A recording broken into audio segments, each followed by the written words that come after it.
Finally हम लोग रोटेक health care private limited में पहुंच गए हैं, जो कि एक राजकोट गुजरात बेस्ड कंपनी है और ये प्रीमियम हेल्थ केयर प्रोडक्ट्स में ये काम करती हैं, जिसमें से एडल्ट डाइपर्स एक उनका प्रीमियम प्रोडक्ट है। आज हम यहाँ पे समझने आए हैं रोटेक हेल्थ केयर को कि वो किस तरह का उनका बिजनेस है, और उनके मैनेजिंग डायरेक्टर और डायरेक्टर से मिलके ये भी हम समझेंगे कि ओडू इम्प्लीमेंटेशन से किस तरह के उनको फ़ायदे मिले हैं और उसको इम्प्लीमेंटेशन से पहले उनको किस तरह के चैलेंजेस थे। सबसे पहले मैं रोटेक फैमिली का शुक्रिया कहना चाहूँगा कि जिसने आज हमें अपॉर्चुनिटी दिया, जो कि आपके बारे में जानने के लिए, और ओडू किस तरह से इम्प्लीमेंट हुआ एमएप्रो के द्वारा वो हम जानेंगे आज के इंटरव्यू प्रोसेस में। तो आज हमारे साथ आदर्श सर हैं, जो कि एमडी हैं रोटेक हेल्थ केयर सिस्टम्स के। तो आदर्श सर, सबसे पहला सवाल मेरा आपसे ये रहेगा कि अगर आप रोटेक हेल्थ केयर के बारे में कुछ बता सकें कि ये ग्रुप क्या काम करता है, क्या इसके प्रोडक्ट्स हैं और किस तरह के आपके कस्टमर हैं। सर बेसिकली रोटेक ग्रुप 30 साल पुराना ग्रुप है और जिसमें वेरियस इंडस्ट्री में फैला हुआ ग्रुप है। और अभी जो हम पर्टिकुलर बात करें रोटेक हेल्थ केयर, तो ये रोटेक हेल्थ केयर की जर्नी बेसिकली 2020 को चालू हुई थी। आज हम मार्केट में adult pant diaper, adult tape diaper और मेंस्ट्रुअल पीरियड पैंटीज हम कस्टमर को सर्विस दे रहे हैं। और जो इंडिया का सबसे पहले मैन्युफैक्चरर का जो खिताब है मेंस्ट्रुअल पीरियड पैंटी में, वो हमारे पास है। आज से पहले एमएनसीज के पास ये प्रोडक्ट होती थी, वो भी इंपोर्ट होके आती थी। यहाँ पे लोकल मैन्युफैक्चरिंग फैसिलिटी थी नहीं, तो हमें सबसे पहला मौका मिला है कि वो बाहर का इनोवेशन हम इंडिया में लाए और इंडिया में ही मैन्युफैक्चरिंग करें, जिससे कॉस्ट भी कम हो और एक अच्छी प्रोडक्ट कंज्यूमर को मिल पाए। ओडू इम्प्लीमेंटेशन के पहले रोटेक हेल्थ केयर जो है ज़्यादातर एक्सेल शीट्स पे काम किया करता था और कुछ स्टैंड अलोन सॉफ्टवेयर्स भी थे। तो सर, अभी इस तरह के सॉफ्टवेयर्स पे आपको जैसे क्या चैलेंजेस आया कि आपको वो सोचने पे मजबूर कर दिया कि हमें या रोटेक हेल्थ केयर को अब एक ईआरपी इम्प्लीमेंटेशन या एक ईआरपी प्लेटफॉर्म की ज़रूरत है? उसके लिए हमने पहले बेसिकली लॉजिकली इतना ही सोचा कि जब एक्सेल पे हम लोग काम कर रहे हैं तो एक्सेल कितना प्रोग्रामिंग एंड प्रोसेसिंग पे चल सकता है, कितना इंटर डिपार्टमेंट उसमें कंट्रोल्स पॉइंट हम पर्टिकुलर डाल सकते हैं, बट वो सर्टेन लिमिट के बाद वो कोलैप्स हो जाता है। उसकी एक लिमिटेशन है। उसके बाद हम लोग आए एक टिपिकल अपना अकाउंटिंग सॉफ्टवेयर है टैली जी, तो उसमें सर्टेन लेवल पे एक अप्रूवल एंड कंट्रोल पॉइंट्स की उसमें भी चैलेंज आती थी।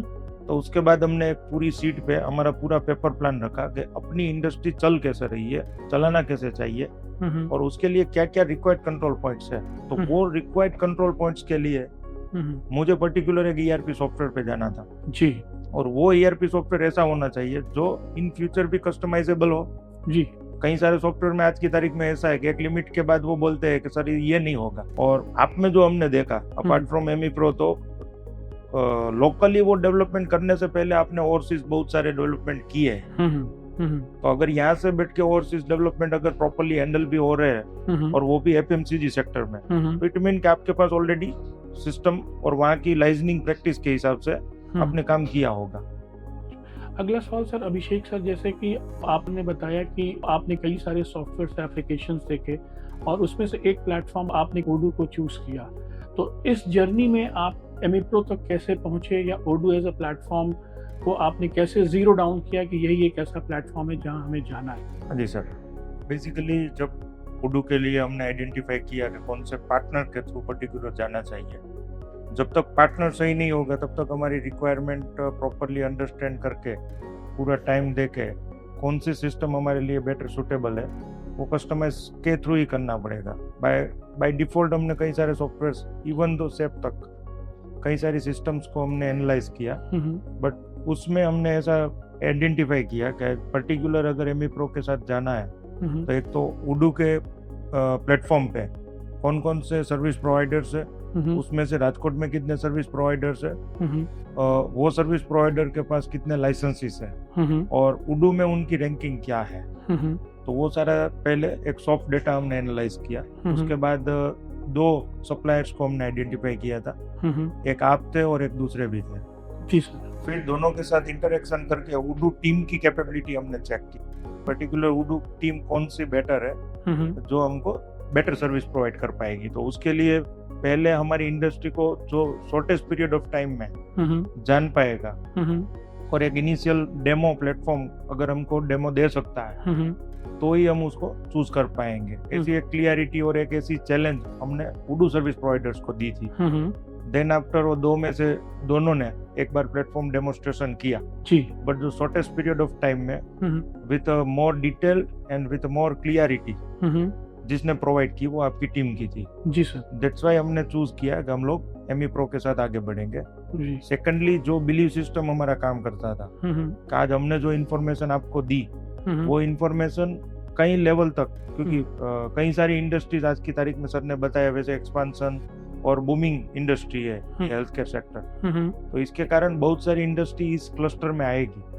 बट कहीं हमारा डेटा आपको शेयर करने के बाद हम खुद ग्लिच में नहीं आ जाए, वो भी देखना रहता है। तो अपार्ट फ्रॉम कॉन्फिडेंशियलिटी हमको बेटर आपका प्रोसेस और पर्टिकुलर आपकी सिस्टम और जो आपका वर्किंग मेथोडोलॉजी है वो बेटर लगा, क्योंकि जो सिस्टम आप दे रहे हो वो सिस्टम से पहले आप वाकिफ हो कि आपकी कंपनी तो प्रॉपर सिस्टम में होनी चाहिए ना। करेक्ट। तभी आप हमको कर पाएंगे। बिल्कुल बिल्कुल। अगर आप सर्विस इंडस्ट्री में प्रॉपरली नहीं होंगे तो हमारा तो मैन्युफैक्चरिंग है, तो वो भी कहीं ना कहीं एक लूपहोल्स हमने एनालाइज बैकग्राउंड में किया था। जी जी। तो सेवरल पैरामीटर्स के बेस पे हमने फिर सोचा कि लेट गो विद एमई। और अभी ये जो आपकी इम्प्लीमेंटेशन जर्नी जो एमई प्रो का रहा है ओडो इम्प्लीमेंटेशन में, ये आपको अगर मैं पूछूं तो किस तरह से रहा, आप थोड़ा सा अगर उसके बारे में बता पाए। पर्टिकुलर एमई प्रो की टीम के साथ बेटर ये रहा कि उनका जो डॉक्यूमेंटेशन प्रैक्टिस है आपकी टीम का, तो पहले मतलब चलो कोई क्लाइंट आया तो अपने पास क्या सॉफ्टवेयर है सिस्टम है वो फटाफट उनको बता दिया, वैसा नहीं है। पहले सामने वाले की अंडरस्टैंडिंग रिक्वायरमेंट जो भी है वो लेवल 1, लेवल 2 और लेवल 3 जी उसमें डीपली अंडरस्टैंड करते हैं। मतलब इनिशियली हम 3 डायरेक्टर्स है तो पहले डायरेक्टर्स इंडिविजुअल जो भी ऑपरेशन देख रहे हैं वो ऑपरेशन के बारे में इंडिविजुअल ओडू की टीम के साथ डिस्कशन हुई।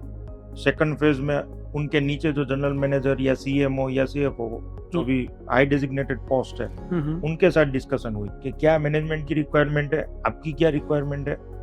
और तीसरे लेवल पे ये दोनों लेवल का जब क्लियरेंस आ गया तब थर्ड लेवल भी उडू की टीम ने चांस हमको दिया कि चलिए हम तीसरी बार ब्रेनस्टॉर्मिंग करेंगे कि जिनको एक्चुअली फील्ड पे ये एक्सपेरिमेंट करना है वो डीपली जो एनालिसिस हुआ दैट आई थिंक वो हमारे लिए ज्यादा कॉन्क्रीट था। और वो बोलते हैं ना इमारत खड़ी करने से पहले पिलर फाउंडेशन आपका रोबस्ट होना चाहिए। तो वो कहीं ना कहीं आर्ग्यूमेंट आज तक ईआरपी की टीम से कितनी बार तो रात के 10-11 बजे तक हमने डिस्कस किए, कभी उन्होंने ये नहीं बोला सर हमारा टाइम हो गया। और ऑपरेशन की टीम उडू की टीम फर्स्ट टाइम मेरे साथ आई तो उन्होंने यही पूछा था कि सर आपको ये डेवलप करवाना है उसके लिए क्या थिन लाइन आपने बताई। सो फॉर एग्जांपल जो क्वेश्चन आपने पूछा वही उन्होंने पूछा था कि आपका विजन क्या है ईआरपी के साथ और इनिशियली क्या करना चाहते हैं, क्योंकि सॉफ्टवेयर है उसके साथ बहुत सारी चीज हो सकती है।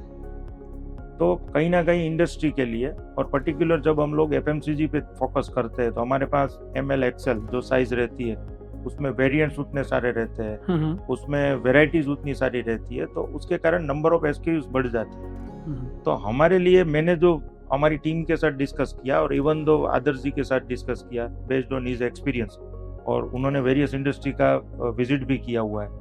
फिर मित जी का जैसे इन्वेंटरी मूवमेंट में जो ध्यान रहता है जैसे रॉ मटेरियल से लेकर फिनिश गुड्स तक, ऑन दैट बेसिस हमने ये कंक्लूड किया कि कहीं ना कहीं हमारी जो इन्वेंटरी की मूवमेंट है उसका जो टाइमिंग है और इन्वेंटरी की जो अमाउंट है अगर हम लोग उस पर केयरफुली एंड क्रिटिकली अगर उसको वो पैरामीटर को अगर हम लोग ऑब्जर्व करें तो हमारे लिए ये इंडस्ट्री को सस्टेन करना और उसके बाद उसको ग्रो करना वो इजी हो जाएगा। सो ऑन दैट एस्पेक्ट हमने वर्कआउट चालू किया और जो भी डेवलपमेंट अभी तक का आपने जो हमको प्रोवाइड किया है उसमें हमारी सब्जेक्ट लाइन एक ही रहे कि हमको इन्वेंटरी इन होने से लेके आउट होने तक इवन दो कस्टमर को मिली तब तक में जो पूरा हिस्ट्री रिकॉर्ड चाहिए with respect to time with respect to material quantity वो हमको 99% एक्यूरेट चाहिए।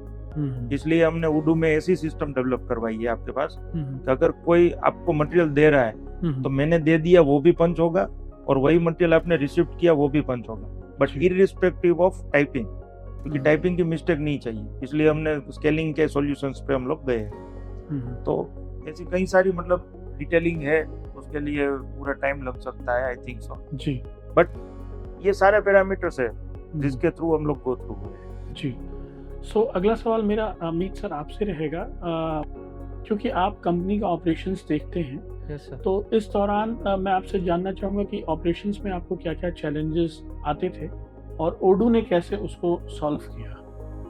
ऑपरेशन में मेरे को जब वो सेल्स टीम से ऑर्डर आता था तो कभी कभार ऐसा होता था कि कोई चीज़ें हैं, हम मेरे को सब मैन्युअली चेक करना पड़ता था। मान लो पैकिंग मटेरियल है, रॉ मटेरियल है, वो सब चेक करना पड़ता था। अभी के वुडो के बाद क्या होता है कि वो सेल्स टीम है जो वुडो में ऑर्डर डालती है और हमारी ऑपरेशन टीम देखती है कि भाई ये ऑर्डर है, तो हमको सब पता चल जाता है कि उसका पैकिंग मटेरियल है, रॉ मटेरियल वो क्या है, कैसा है, क्या नहीं, क्या ऑर्डर करना है, वो सब है। और डिस्पैच में भी हम लोगों को अच्छा लग रहा है, क्योंकि पहले सब चीज़ें ढूंढनी पड़ती थी, अब वो चीज़ें नहीं हो रही है क्योंकि सबका लोकेशन डिफाइंड हो गया है वेयर हाउस में। और सेल्स टीम को भी अच्छा हो रहा है क्योंकि हमारे साथ कम्युनिकेशन नहीं करना पड़ता है कि सर ये ऑर्डर कंप्लीट हुआ कि नहीं, कि क्या है क्या नहीं, वो सब वगैरह। ऐसे ही प्रोडक्शन में से मटेरियल फिनिश गुड्स हो जाता है तो उसको पता चल जाता है कि मटेरियल रेडी है ये पार्टी का, तो वो देख के उसके हिसाब से हम लोडिंग करवा देते हैं, मटेरियल डिस्पैच कर देते हैं। अगला सवाल आपसे ये है कि Odoo as a platform and Emipro as a implementing partner अगर आपको रिकमेंड करना हो तो आप क्या कहना चाहेंगे? जैसे मैंने आगे कहा उस हिसाब से जो हमने चूज किया, बट ऑब्वियस हमको बाकी पार्टनर से कंपैरिजन में बेटर लगेगा, तभी हमने इनके साथ काम किया हुआ है। बट ड्यू क्रॉस प्रैक्टिस, जैसे मैंने आपको पॉइंट्स बताए कि ड्यूरिंग दिस जर्नी यही सबसे क्रिटिकल रहता है कि हम कौन से स्टेज पे कैसे गाइडेंस के थ्रू पर्टिकुलर हमारी इंडस्ट्री के हिसाब से कौन सा बेस्ट ऑप्शन है वो चूज करने में हमको ज़्यादा क्लियरिटी दे पाए। तो उस केस में हम लोग बाय डिफ़ॉल्ट यही प्रमोट करेंगे कि एमिप्रो के साथ जाना ज़्यादा रिलायबल भी है और ट्रस्टेबल भी है और ट्रांसपेरेंसी सबसे ज़्यादा है। तो उसके कारण मतलब टीम के साथ अपन आगे बढ़ सकते हैं। सेकेंडली, जहाँ पे टेक्निकल डिस्कशंस है वहाँ पे उनकी टीम के पास पूरा नॉलेज है, आपकी टीम के पास जो भी एक्सपर्ट्स, फील्ड एक्सपर्ट्स हमारे साथ ये डेवलपमेंट के लिए आते हैं, तो पहले हमारी रिक्वायरमेंट जो समझते हैं उसका कहीं ना कहीं सबसे ज़्यादा रोल है। सिर्फ सॉफ्टवेयर दे देने से काम नहीं हो जाएगा।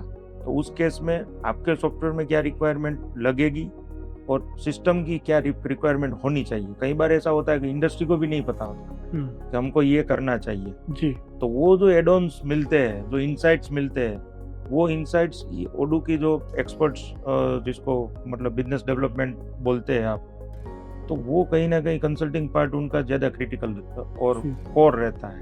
तो वो हमको बेटर मिल रहा है, प्रॉपर पार्टनर हमको मिला है और वी आर सेटिस्फाइड विद एमिप्रो। जी। सो मैं लास्ट में मैं यही कहना चाहूँगा, आप तीनों को मैं थैंक्स कहना चाहूँगा कि आपने समय निकाला। और बहुत सारी चीज़ें ऐसी हैं जो कि ERP इम्प्लीमेंटेशन के टाइम हमें नहीं पता चलती, बट उसके बाद हमें काफ़ी चीज़ें पता चलती जिसके बारे में आपने बताया। Thank you so much. Thank you. Thank you.